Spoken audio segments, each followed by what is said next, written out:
Hello everyone, welcome back to our channel. आप सभी का इस यूट्यूब प्लेटफॉर्म पे स्वागत है। मेरा नाम है प्रतिभा। जो लोग टीचिंग एग्ज़ाम की प्रिपरेशन कर रहे हैं, चाहे वो सीटेट हो या फिर टेट हो, सभी एग्ज़ामों के लिए आपकी जो सीडीपी आती है वो इम्पॉर्टेंट होती है, यानी चाइल्ड डेवलपमेंट एंड पेडागोजी। आज की जो सेशन होने वाला है स्टूडेंट, इसमें हम करने वाले हैं आपके प्रीवियस ईयर क्वेश्चन।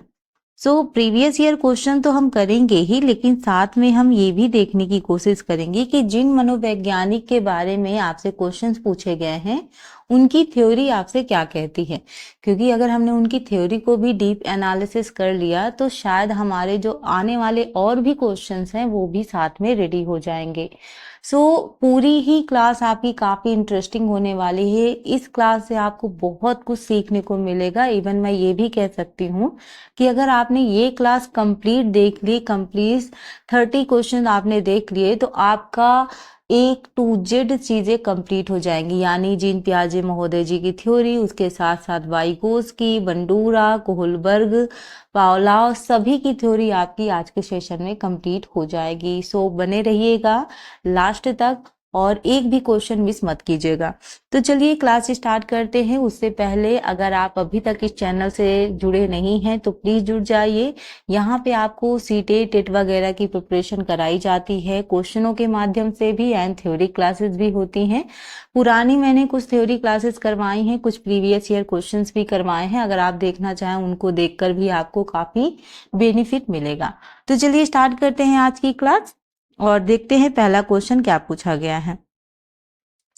स्टूडेंट, पहला क्वेश्चन है आप सभी के सामने। क्वेश्चन है कि स्कैफोल्डिंग शब्द का संबंध किससे है। आपने देखा होगा कि स्कैफोल्डिंग से कई बार आपके एग्जाम में क्वेश्चन पूछा जाता है और ये भी पता होना चाहिए कि स्कैफोल्डिंग दिया किसने। ठीक है, यहाँ पे पहली बात तो ऑप्शन पे ध्यान देते हैं। ऑप्शन है आपका बच्चों को कठिन कार्य में अस्थायी सहायता देना। अस्थायी का मतलब होता है एक तरीके से टेम्परेरी हेल्प अगर हम दे रहे हैं उसको कहा जाता है। साथ में बी ऑप्शन है बच्चों को बिना मार्गदर्शन के छोड़ देना, यानी उन्हें कोई भी गाइडेंस मार्गदर्शन ना देना। सी है बच्चों को दंड देना। ठीक है, और डी है आपका केवल परीक्षा में मदद करना। तो अगर आप सीटेट जैसा एग्जाम दे रहे हैं और आपको थोड़ा बहुत ट्रिक का नॉलेज नहीं है तो शायद आपको समय ज़्यादा लग सकता है क्वेश्चन सॉल्व करने में।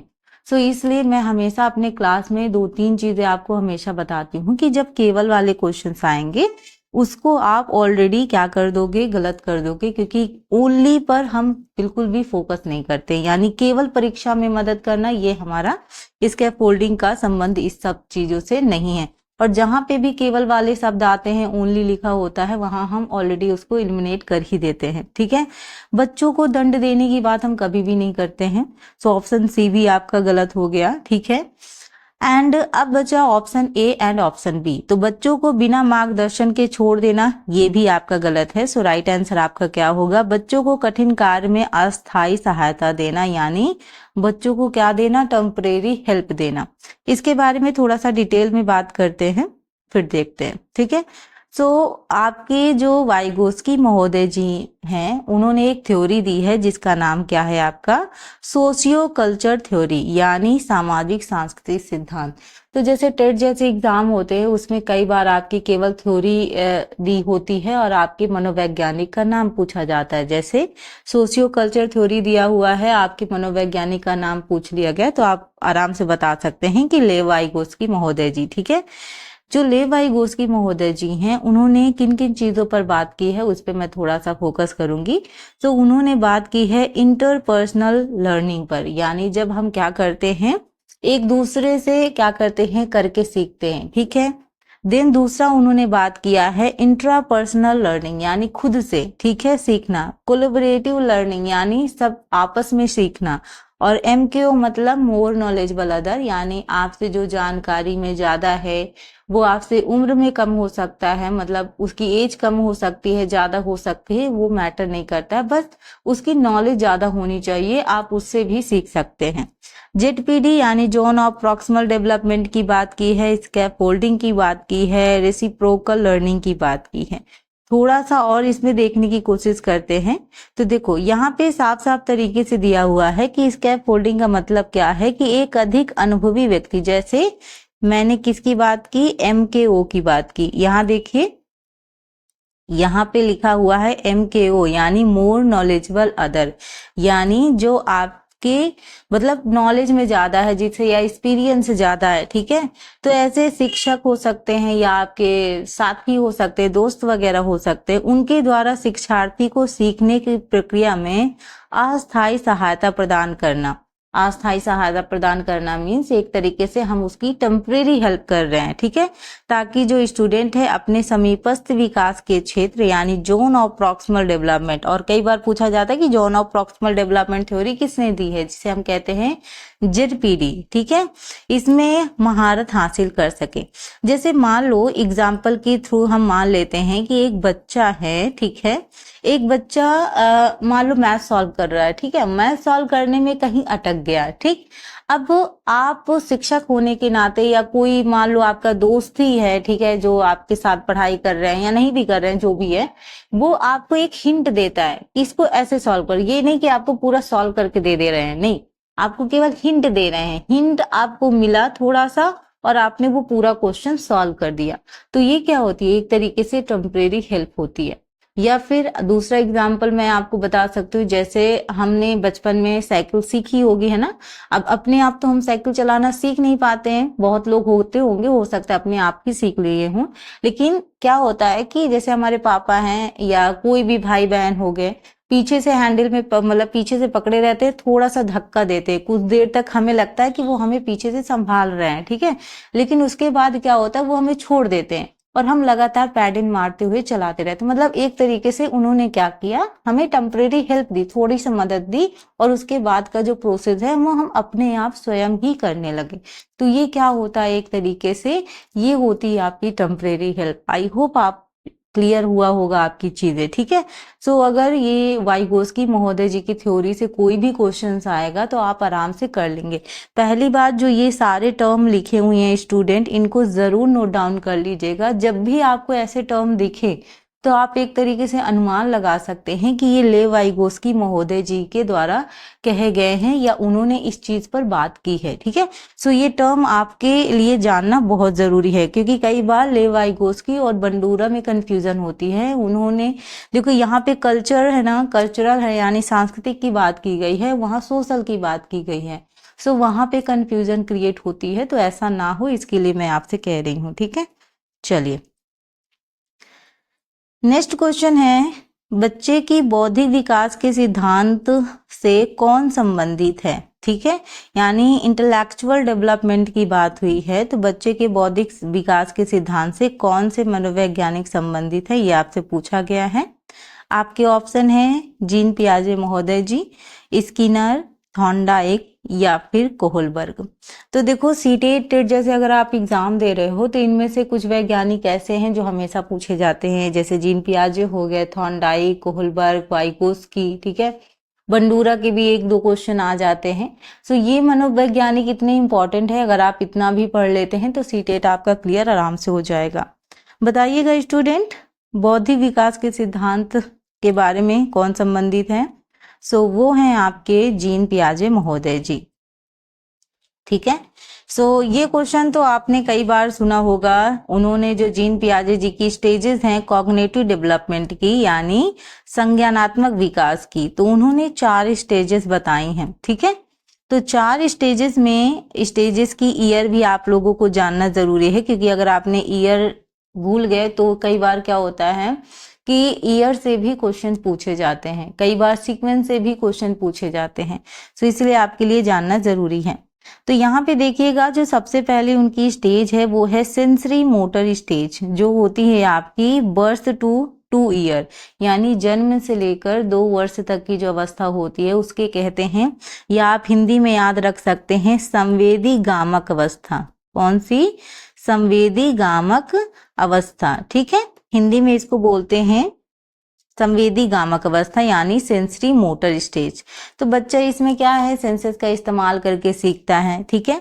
इसके बारे में अगर आपको डिटेल में इंफॉर्मेशन चाहिए कि जीन पियाजे जी की जो थ्योरी है उसे हम एक ही क्लास में कंप्लीट सीख सकें, सो मैंने ऑलरेडी इसके लिए बनाया हुआ है, सो आप वहां पे जाके देख सकते हैं। बाकी यहाँ पे हम लोग एक तरीके से ये कर सकते हैं कि 4 स्टेजेस की बात कर सकते हैं, उनके ईयर की बात कर सकते हैं, ठीक है। देन है आपका प्री ऑपरेशनल स्टेज, जो होती है आपकी 2 से 7 ईयर की, यानी आप इसको कह सकते हैं पूर्व परिचालन अवस्था, ठीक है। क्या कह सकते हैं? पूर्व परिचालन अवस्था कह सकते हैं, हिंदी में इसको कहा जाता है। देन उसके बाद थर्ड स्टेज आती है आपकी कॉन्क्रीट ऑपरेशनल स्टेज, यानी 7 से 11 वर्ष की जो अवस्था होती है वो होती है कॉन्क्रीट ऑपरेशनल स्टेज, या इसे हम मूर्त कह सकते हैं या ठोस परिचालन अवस्था भी कहा जाता है, ठीक है। नेक्स्ट आपका आता है फॉर्मल ऑपरेशनल स्टेज, यानी जो लास्ट अवस्था है वो फॉर्मल ऑपरेशनल स्टेज है। ये आपकी 11 से ऊपर की अवस्था हो सकती है या 12 से ऊपर, ठीक है। तो इसे हम कहते हैं आपका औपचारिक परिचालन अवस्था, औपचारिक अवस्था कह सकते हो आप इसको, ठीक है। तो ये जो 4 स्टेजेस हैं इनके बारे में जीन पियाजे महोदय जी की थ्योरी में कहा गया है, और यहाँ से इनके अंदर से क्वेश्चन पूछे जाते हैं कि कौन सी स्टेजेस में बच्चा कौन सा बिहेवियर करता है, कौन से चेंजेस आ जाते हैं, अमूर्त सोच कब विकसित होती है ना। तो ये सारी चीजें आपसे पूछी जाती हैं, तो इसलिए थोड़ा सा इसके बारे में डीप नॉलेज भी आपको होनी चाहिए। फिलहाल हमने बात की, ये आपका जो करेक्ट आंसर है स्टूडेंट वो आपका पियाजे महोदय जी हैं। देखो पढ़ाई करो तो ऐसे करो कि हमारा पूरा कॉन्सेप्ट ही क्लियर हो जाए। अब जैसे हम क्वेश्चन तो कर रहे हैं, तो इससे हमारे जो अदर आने के क्वेश्चन के चांसेस हैं वो भी हमारे इसके साथ साथ कंप्लीट होते जा रहे हैं, ठीक है। चलिए नेक्स्ट बात करते हैं। क्वेश्चन पूछा गया है आपसे, learning is a social activity, यह विचार किसने दिया था? अगर आपने अभी मेरी बात सुनी हो आपको थोड़ा बहुत अनुभव हो गया होगा कि सोशल चीज़ों की बात किसने की है। तो learning is a social activity, यह विचार किसने दिया है? पियाजे महोदय, वाइगोस्की, कोहलबर्ग, या फिर डी है ब्रूनर महोदय जी ने। बताइएगा इसका जो राइट आंसर होगा वो क्या होगा स्टूडेंट। देखिएगा इस क्वेश्चन की अगर हम बात करें तो इसका जो आपका करेक्ट आंसर है वो है आपका ऑप्शन बी, वाइगोस्की महोदय जी। तो जो वाइगोस्की हैं उन्होंने अपनी थ्योरी में कहा है, यानी उनकी थ्योरी जो मैंने आपको बताई सोशियो कल्चर थ्योरी, यानी सामाजिक सांस्कृतिक सिद्धांत, इनमें वाइगोस्की जी 3 चीजों पर फोकस करते हैं। एक समाज, दूसरा है संस्कृति, और तीसरा है आपकी भाषा। 3 चीजों पर उनका काफी जोर रहा है। तो उन्होंने कहा है कि बच्चे जो हैं वो समाज से अंतः क्रिया करके सीखते हैं, यानी सोशल इंटरेक्शन करके सीखते हैं। जब बच्चा एक दूसरे से बात करता है तो वो ज़्यादा बेहतर तरीके से सीखता है, और बात करने में जो टूल का काम करती है वो काम करती है आपकी भाषा।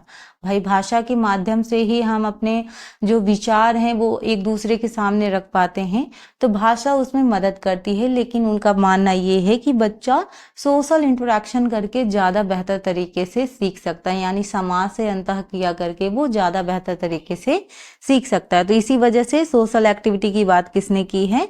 लेव वाइगोस्की महोदय जी ने की है, ठीक है। यानी देखो, सीखना सामाजिक वातावरण, सहयोग और बातचीत से विकसित होता है, ये वाइगोस्की जी ने कहा है।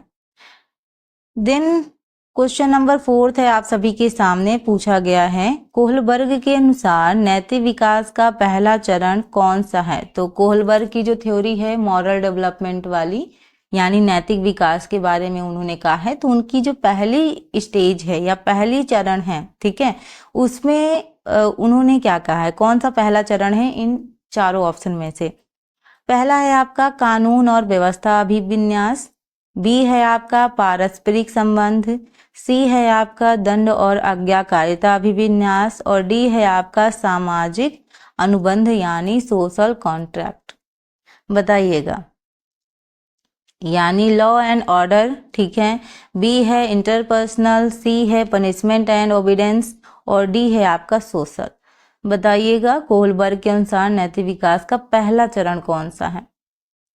जो आपका पहला चरण है स्टूडेंट वो है आपका पनिशमेंट एंड ओबीडेंट, ठीक है, यानी दंड और आज्ञा कारिता अभिविन्यास।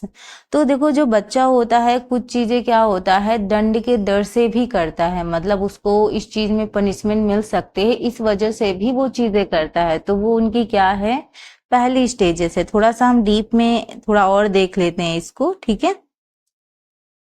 सो देखो यहाँ पे मैंने आपको पूरा चार्ट के थ्रू बताने की कोशिश की है कि इनकी जो स्टेजेस हैं वो कौन कौन सी हैं, किस स्टेजेस में उन्होंने क्या बात की है, ठीक है।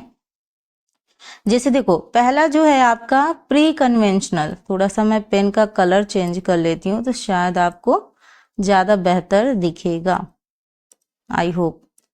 हाँ जी, तो यहाँ पे जो उनका पहला स्टेज है वो है प्री कन्वेंशनल लेवल, यानी जो 4 से 10 ईयर का होता है, मतलब उसका एज भी पूछा जाता है कई बार। तो प्री कन्वेंशनल जो लेवल है वो 4 से लेकर 10 ईयर तक है। तो यहाँ पे क्या होता है अवॉइडिंग पनिशमेंट, मतलब बच्चा क्या करता है कि थोड़ा सा पनिशमेंट से डरता है, ठीक है। कुछ चीजें पनिशमेंट के डर की वजह से वो करता है कि भाई ऐसा ना हो कि मैं ये काम ना करूँ तो मुझे ऐसा ना हो कि दंड मिले, है ना। सेल्फ इंटरेस्ट के थ्रू भी कर सकता है। तो ये जो आपकी होती है पहली स्टेज होती है। देन जो सेकेंड स्टेज आती है वो होती है कन्वेंशनल लेवल, ये 10 से 13 ईयर का होता है। इंटरपर्सनल रिलेशनशिप, यानी बच्चा एक दूसरे से, इंटर का मतलब होता है एक दूसरे से और इंट्रा मतलब होता है स्वयं से, तो इस चीज को थोड़ा सा याद रखिएगा, ठीक है। सो इंटरपर्सनल रिलेशनशिप यानी गुड बॉय एटीट्यूड होता है, यानी गुड बॉय गुड गर्ल बनने वाला जो होता है। और कई बार ये क्वेश्चन पूछा भी गया है कि good boy and good girl किसी स्टेज में आता है, तो वो कौन सी स्टेज में आता है आपका कन्वेंशनल लेवल पर आता है, थोड़ा सा इस पे भी ध्यान दीजिएगा। और क्या है लॉ एंड ऑर्डर मोरालिटी, यानी उस समय वो कहता है कि भाई मतलब जो रूल्स बनाए गए हैं उन्हें तोड़ना नहीं चाहिए, जो कानून बनाए गए हैं उन्हें तोड़ना नहीं चाहिए, ये गलत है, ठीक है। उस वक्त ये कहता है। देन जो आपकी लास्ट स्टेज होती है पोस्ट कन्वेंशनल लेवल, ये आपका 13 से ऊपर की अवस्था होती है, यानी social contract and individual right stage होता है।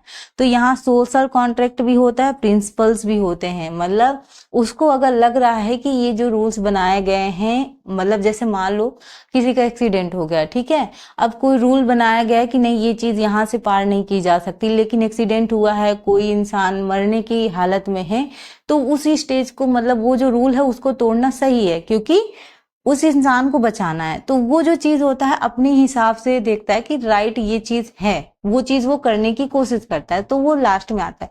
आप देखो अडोलसेंस पे हैं, आप बड़े हैं, आपको समझदारी है कि क्या चीज हमारे लिए सही है, क्या चीज हमारे लिए सही नहीं। अगर ये चीज सही करने के लिए इस रूल को तोड़ना पड़े तो हम तोड़ सकते हैं। तो ये इस स्टेज में आता है जो लास्ट स्टेज है आपकी पोस्ट कन्वेंशनल लेवल, ठीक है।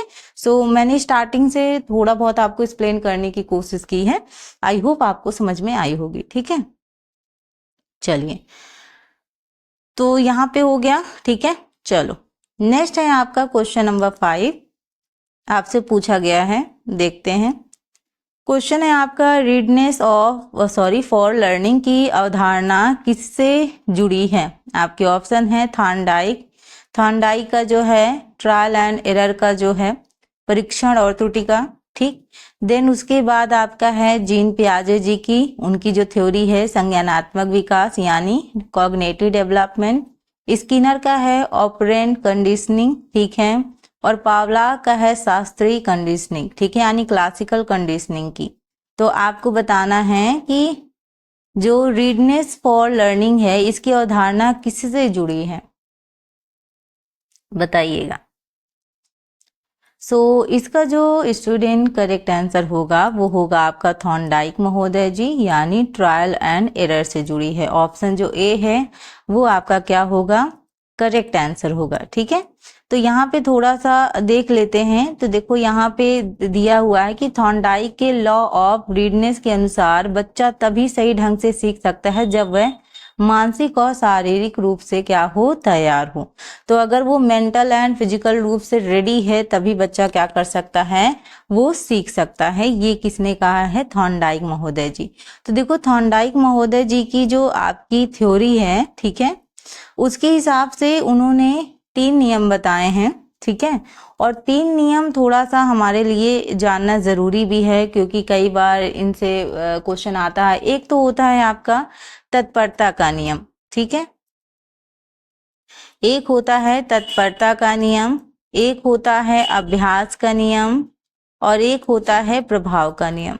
तो इन्होंने 3 ये चीजें बताई हैं, इसको भी जानना जरूरी है। चलिए नेक्स्ट फिर से आपसे ये क्वेश्चन पूछ लिया गया, स्कैफोल्डिंग का संबंध किससे है। इसको क्वेश्चन हम ऑलरेडी कर चुके हैं तो हम बार बार ये क्वेश्चन नहीं करेंगे। अस्थायी सहायता देना, प्रोवाइडिंग टेम्परेरी सपोर्ट, ताकि हम जोन ऑफ प्रॉक्सिमल डेवलपमेंट तक पहुंच सकें। ठीक है, सो ये क्वेश्चन हमने ऑलरेडी कर लिया था तो हम बार बार इस चीज को नहीं करेंगे।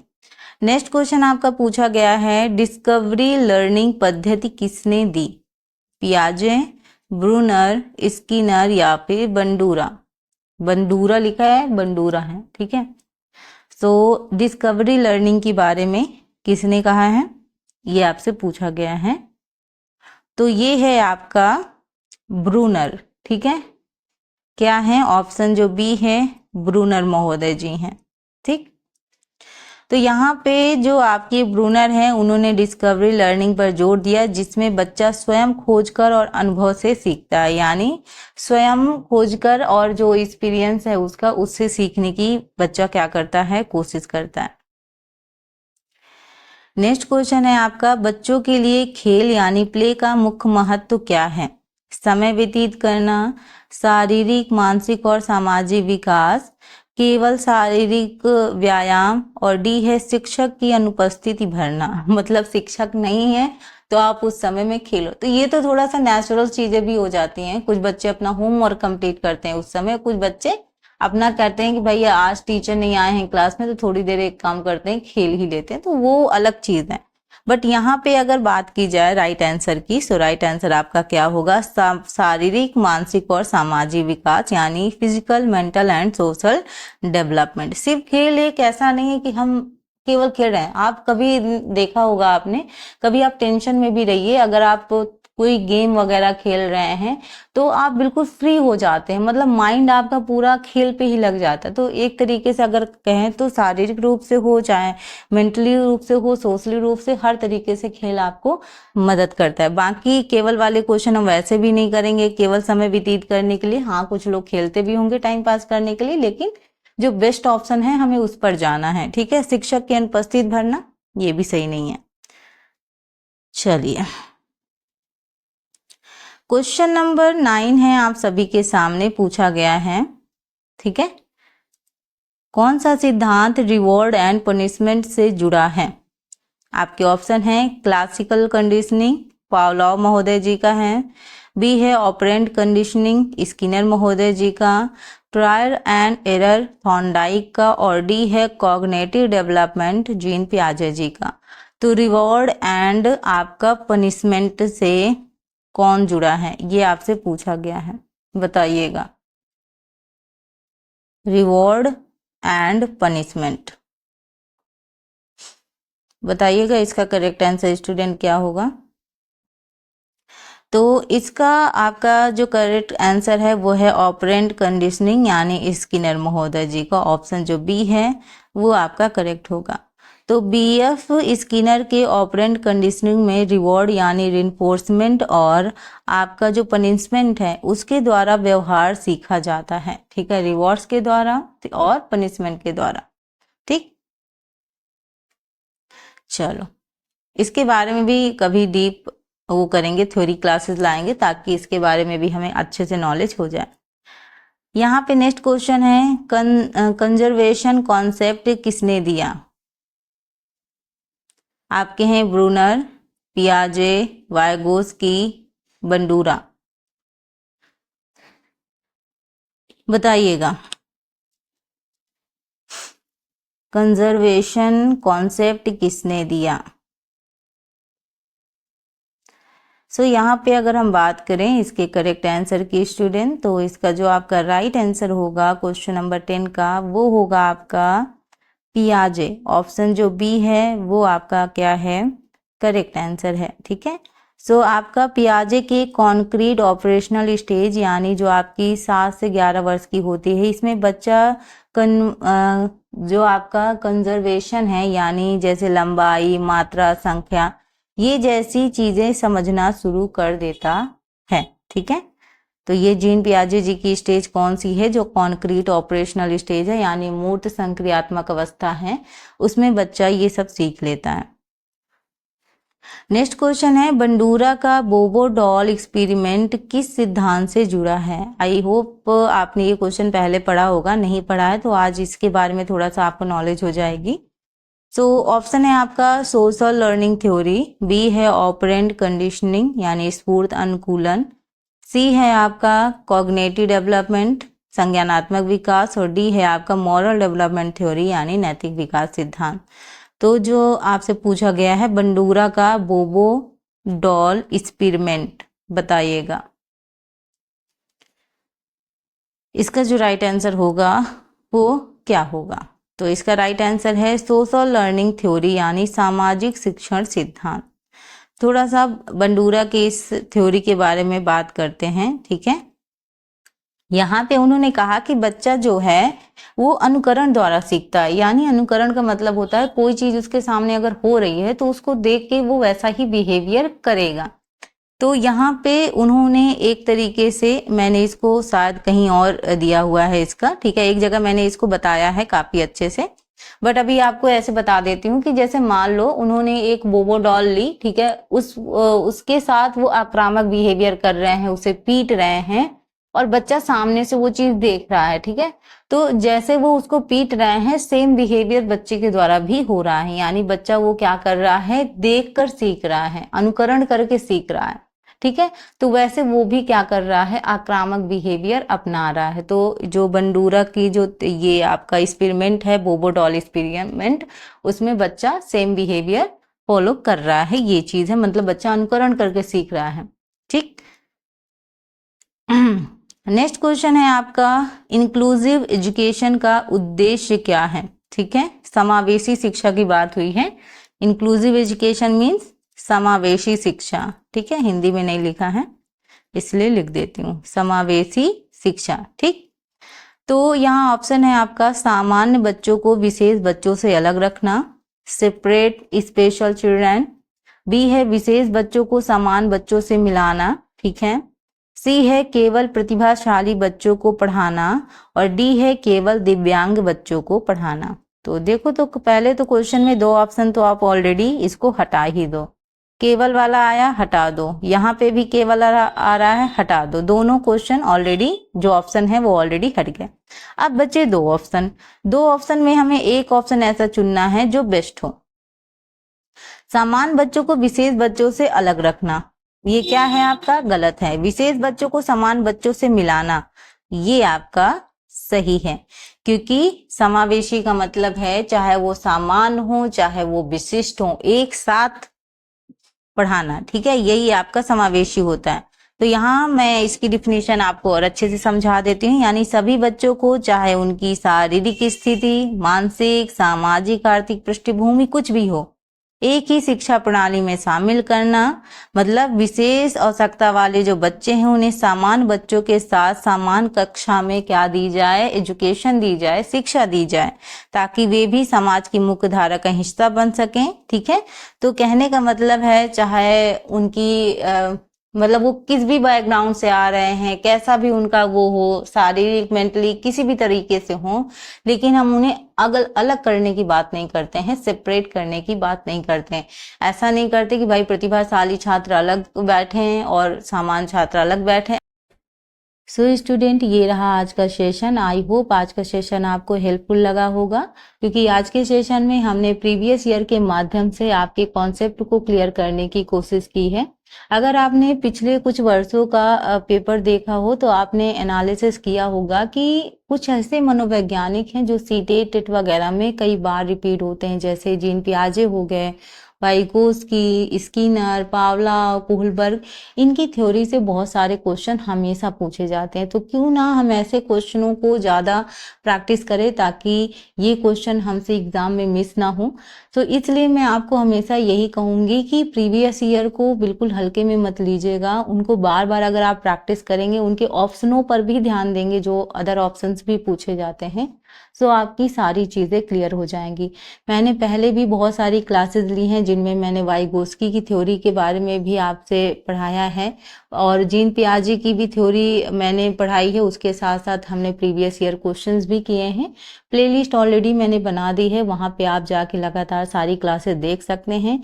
फॉर्म का वेट ना करते हुए पढ़ाई स्टार्ट कर दीजिए स्टूडेंट, क्योंकि आने वाली वैकेंसियों में इतनी ज़्यादा संख्या होगी कि अपने लिए एक सीट पक्की कर पाना बहुत मुश्किल हो जाएगा। तो इसलिए मैं आपको यही सजेस्ट करूंगी कि एंड टाइम का वेट ना करें कि जब फॉर्म आ जाएगा मैम तब हम फॉर्म भरेंगे, देन उसके बाद हम स्टडी स्टार्ट करेंगे, क्या पता भगवान जाने फॉर्म कब आए। इतना तो आपको कंफर्म है कि सीटेट का एग्जाम जुलाई में नहीं हुआ है, तो नेचुरल सी बात है आपका दिसंबर में ज़रूर होगा। टेट की ऑलरेडी आपको डेट बता दी गई है, जनवरी में उसकी डेट निकली है, ठीक है। तो टेट भी आपका होने वाला है, तो क्यों हम वेट करें जब सारी चीज़ें हमें पता है। सितंबर तक आपको इसका फॉर्म भी दिखने को मिल जाएगा सीटेट का। सो वेट ना करते हुए लगातार तैयारी करने के लिए हमारे साथ जुड़ जाइए। चैनल को सब्सक्राइब कर लीजिएगा, बेल आइकन ज़रूर प्रेस कीजिएगा ताकि जब भी मेरी क्लासेज आए उनकी नोटिफिकेशन आप तक पहुंचे और आप क्लास ज्वाइन कर पाएँ। ये सेशन आपको जरा सा भी हेल्पफुल लगा हो तो लाइक ज़रूर कीजिएगा और अपना प्यारा सा कमेंट दीजिएगा। अगर आप किसी और मनोवैज्ञानिक की थ्योरी पढ़ना चाहते हैं तो कमेंट बॉक्स में मुझे ज़रूर बताइएगा, मैं अगली क्लासेस उन्हीं मनोवैज्ञानिक के बारे में लेकर आऊँगी, ठीक है। मिलते हैं अपने नेक्स्ट सेशन में। अपना ध्यान रखिएगा, अपने माता पिता का। Thank you for watching, thank you so much, bye bye.